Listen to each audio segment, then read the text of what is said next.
grande abraço a você, muito obrigado pela companhia da semana mais uma vez, esperamos você. A voz que os jacareienses ouvem todas as manhãs na frequência da Rádio Mensagem é de Donizete Eugênio, o entrevistado de hoje do programa Gente em Destaque. Ele me recebeu em seu local de trabalho, o estúdio da emissora católica, para falar um pouco sobre a sua carreira e sua trajetória. Aos 47 anos, Donizete tem se dedicado aos microfones da rádio da cidade há pelo menos 2 décadas, quando até o nome da emissora era outro, a famosa Rádio Clube de Jacareí. O seu amor pelo veículo vem de cedo. Na nossa conversa, Donizete vai contar como começou essa paixão pelo radialismo e de que forma conseguiu ingressar em seu trabalho. Vai falar também dos grandes desafios a serem vencidos na profissão. Formado pela Universidade Brás Cubas, na cidade de Mogi das Cruzes, o apresentador do Jornal da Mensagem e do programa Falando de Vida, Donizete vai relembrar ainda o começo da Rádio Mensagem, que estreou em 31 de outubro de 1993, substituindo exatamente a Rádio Clube.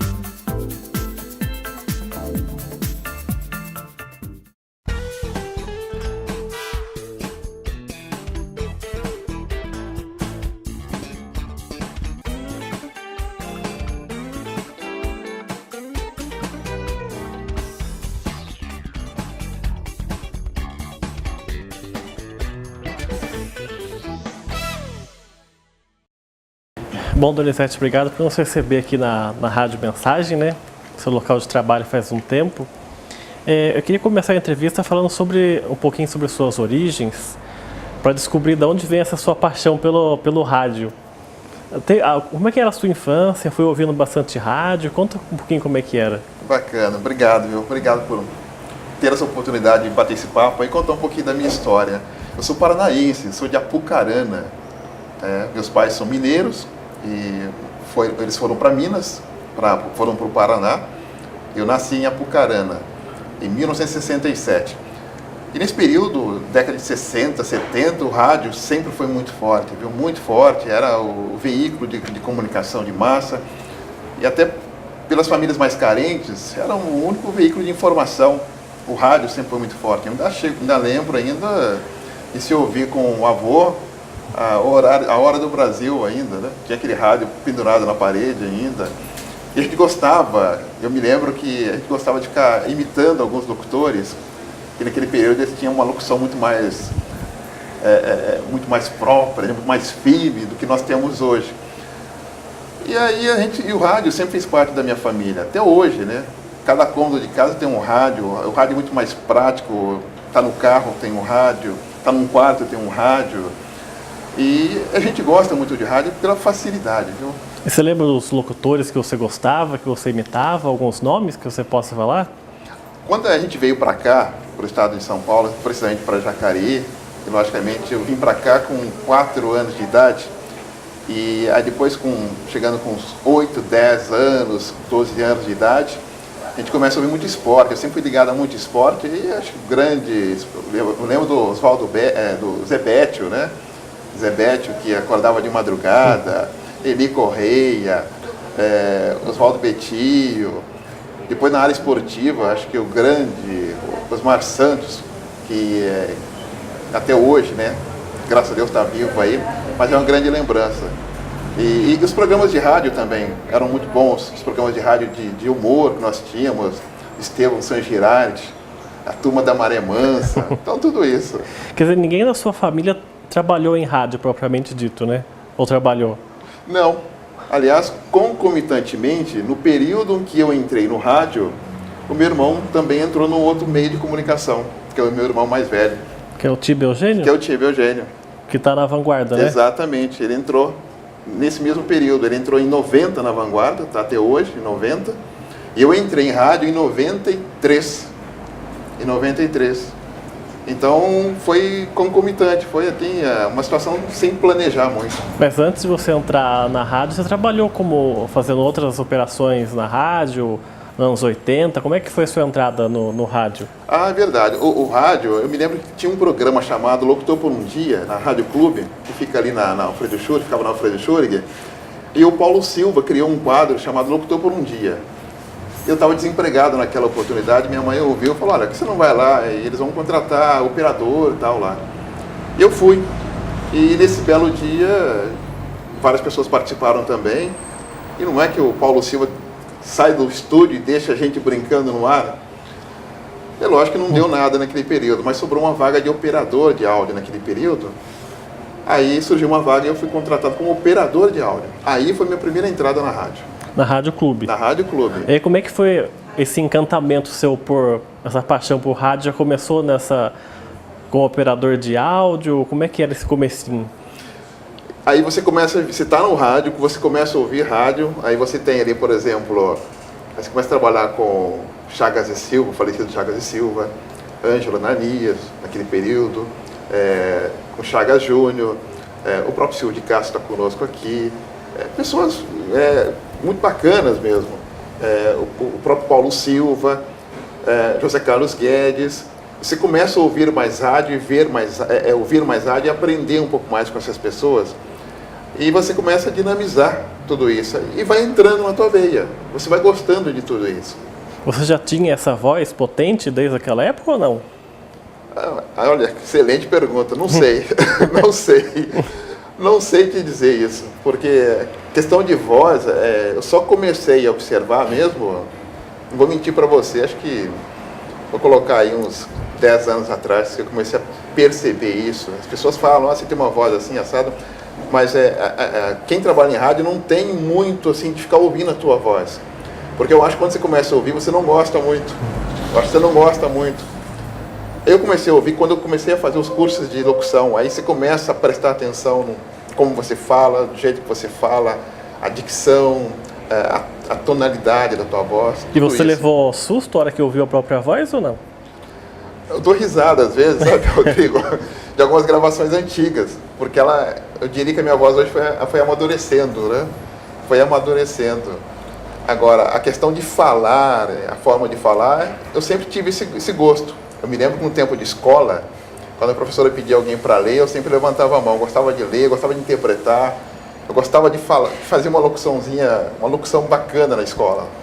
Mas aí acabou surgindo em rádio, né? E você tem algum cuidado especial com a voz? Olha, eu deveria ter mais, deveria ter muito mais. Eu tomo gelado, normal, evito muito frio, eu acho que o que me pega muito é o frio, que esse choque de temperaturas. Por exemplo, sai de um estúdio gelado e vai para uma temperatura um pouco mais quente, eu tomo cuidado com isso. Às vezes sempre tem uma blusa no carro, tem sempre uma blusa no carro, mas o cuidado se deveria tomar mais. Eu confesso para você que eu sou um tanto quanto relaxado com a voz. Em 93, quando você entra na rádio, né? Você lembra a primeira oportunidade de você no microfone? Esse primeiro dia, você lembra? Eu vou contar para você a minha primeira transmissão, que foi terrível. Eu me lembro que o Edilson Lima, repórter esportivo, não pôde fazer um jogo. Naquela oportunidade era o Jairo Antunes, narrador, o falecido Jairo Antunes. O jogo foi em Cruzeiro. E me colocaram como, você vai com o Jairo, dirige o carro e você faz reportagem de campo. Foi tremendo. Chegando lá, arruma todo o equipamento, instala todo o equipamento, aqueles aparelhos enormes, antigos, né? E eu rezava para o equipamento não funcionar. Quando o Jairo abriu a jornada, aí você começa a falar como se fosse um tagarela, sabe? Quer dizer, sem técnica nenhuma. Então eu dou risada por isso, porque foi um desastre.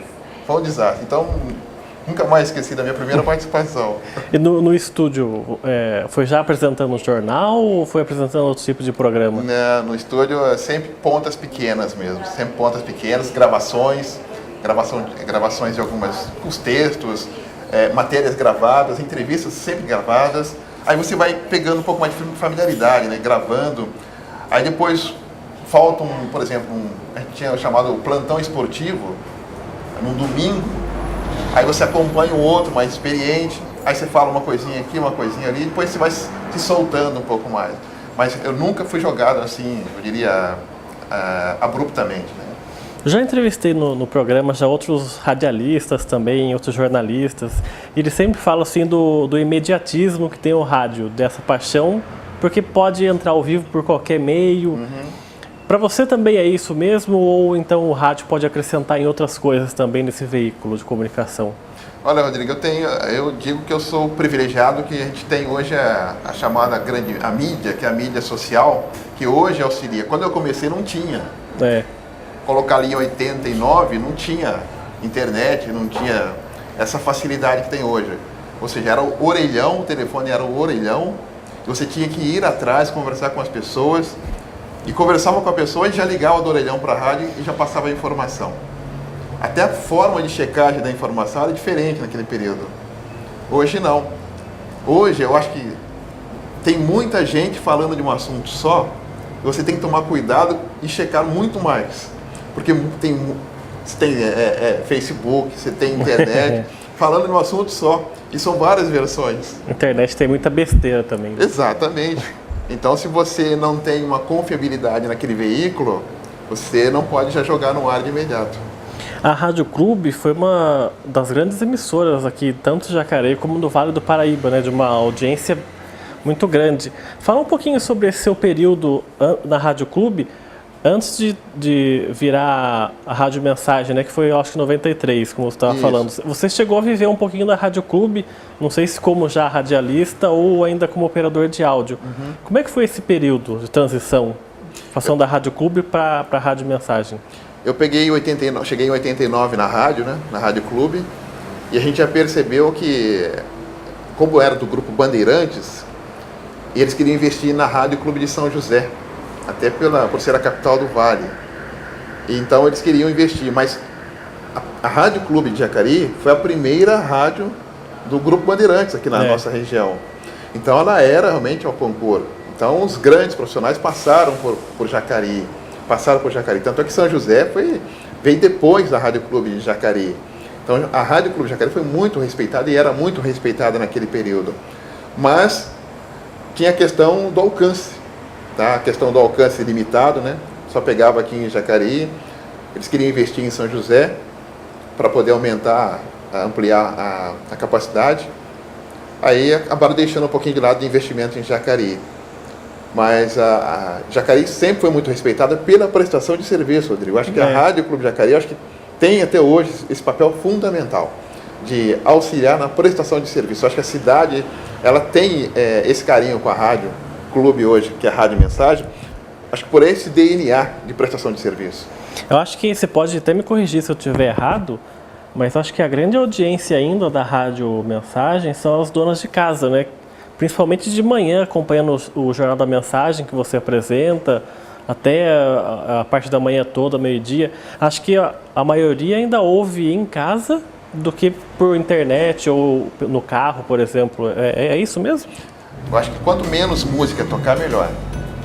Se eu quiser ouvir música, eu vou ouvir numa qualidade bem melhor, né? Hoje você tem um celular que toca música, você tem aí um CD, você tem outros equipamentos com qualidade melhor.